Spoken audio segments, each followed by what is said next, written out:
নদী নালা খাল তার সাথে তামিম ইকবাল, এই চারেই এখন বরিশাল। আগের ম্যাচে রংপুরের কাছে হেরে এবার জয়ে ফিরতে মরিয়া। রাজশাহীর ওপেনিং জোট হারিস জিসান মিলে বরিশালকে অবশ্য তেমন সুযোগ দিলেন না।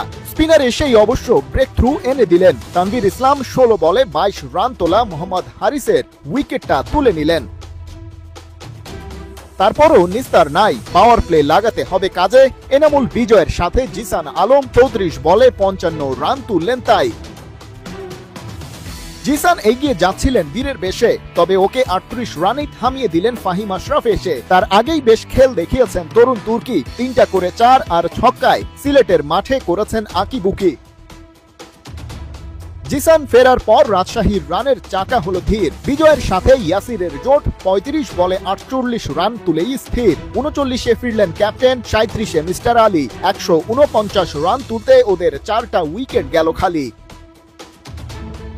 অপরাজিত দুই ব্যাটার রায়ান বার্ল 10 আর আকবর আলীর কাছ থেকে 15 রান এলো। ওদের ব্যাটে চড়ে রাজশাহী 168 পর্যন্ত গেল। ওভার প্রতি মাত্র 5 রানে দারুণ ইকোনমি বোলিংয়ে শাহিন শাহ আফ্রিদি 2 উইকেট পেল। টার্গেট সহজ, কাজটা সহজ না তাই বলে সেটা আরো কঠিন হলো ওপেনার প্রীতম কুমার 3 রানে ফিরে গেলে। তামিমকে সাক্ষী রেখে ড্রেসিং রুমের পথ ধরেন কাইল মেয়ার্স। জোড়া ছক্কা, 3-4-এ 11 বলে তার 24 রানের চিয়ার্স। তাওহিদ আফ্রিদি 13 রানে ফিরলেও কাজের কাজটা করে দিয়েছেন তামিম ইকবাল খান। মোটে 48 বল খেলে তুলেছেন 86 রান। বাকি কাজ খান সাহেব করেছেন।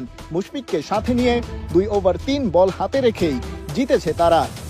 শুরুর ম্যাচে প্রায় 400 রানের স্কোর দেখেছিল ভক্তরা, তাই স্বাভাবিকভাবে রাতের ম্যাচের দিকে বাড়তি নজর ছিল সবার। তার উপর ম্যাচটা ফরচুন বরিশালের বলেই আলাদা রকম উচ্ছ্বাস চোখে পড়ে ক্রিকেট প্রেমীদের মাঝে। আগের 2 ম্যাচে সুযোগ কাজে লাগাতে না পারলেও এদিন কথা বলেছে জিসান আলমের ব্যাট। দুর্বার রাজশাহীর হয়ে টসে হেরে ওপেন করতে নেমে দারুণ শুরু এনে দেন এই ডানহাতি ওপেনার।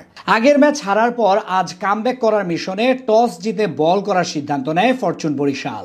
এদিন দলটির একাদশ থেকে নাজমুল হোসেন শান্ত বাদ পড়লেও জায়গা পেয়েছেন রিশাদ হোসেন। বিপরীতে ব্যাট করতে নেমে বেশ দেখে শুনে খেলতে থাকেন দুর্বার রাজশাহীর 2 ওপেনার মোহাম্মদ হারিস ও জিসান আলম। আগের 2 ম্যাচের মতো এদিন ভালো শুরুর পরেও বেশিক্ষণ থিতু হতে পারেননি পাক ওপেনার মোহাম্মদ হারিস। 1 ছক্কা ও 2-4-এর সাহায্যে মাত্র 16 বলে 22 রান করে তানভীর ইসলামের ফুল লেংথের ডেলিভারিতে বোল্ড হয়ে ফেরত যান তিনি। এরপর ব্যাট হাতে দুর্বার রাজশাহীর হাল ধরেন জিসান আলম ও অধিনায়ক আনামুল হক বিজয়। বিশেষ করে জিসানের পারফরমেন্স ছিল সবচেয়ে বেশি ইতিবাচক। তার ব্যাট থেকে আসে 3টা ছক্কা ও 3টা 4-এর মার। শেষ পর্যন্ত 27 বলে 38 রানের ইনিংস খেলে বিদায় নেন তিনি। মাঝে দলের ত্রাতা হয়ে আসেন ইয়াসির আলী রাব্বি ও আনামুল হক বিজয়। দুজন মিলে 64 রানের জুটি করে বড় স্কোরের স্বপ্ন দেখান রাজশাহীকে। কিন্তু 23 বলে 37 রান করে আফ্রিদির বলে এলবিডব্লিউর ফাঁদে পড়ে রাব্বি বিদায় নিলে থমকে যায় তাদের রানের চাকা। সে ঝড় তুলেন কাইল মায়ার্স। বিপরীতে তামিমও ছিলেন বেশ আগ্রাসী রূপে। তাদের কাছ থেকে আসে 15 বলে 41 রানের পার্টনারশিপ। পাওয়ার প্লের শেষ ওভারে মোহর শেখের গুড লেংথের ডেলিভারিতে বোল্ড আউট হয়ে 24 রান করে সাজ করে ফিরেন মায়ার্স। এরপর তাওহিদ হৃদয় করেন 14 বলে 13 রান। তবে এক প্রান্ত আগলে রেখে অর্ধশতক তুলে নেন তামিম ইকবাল।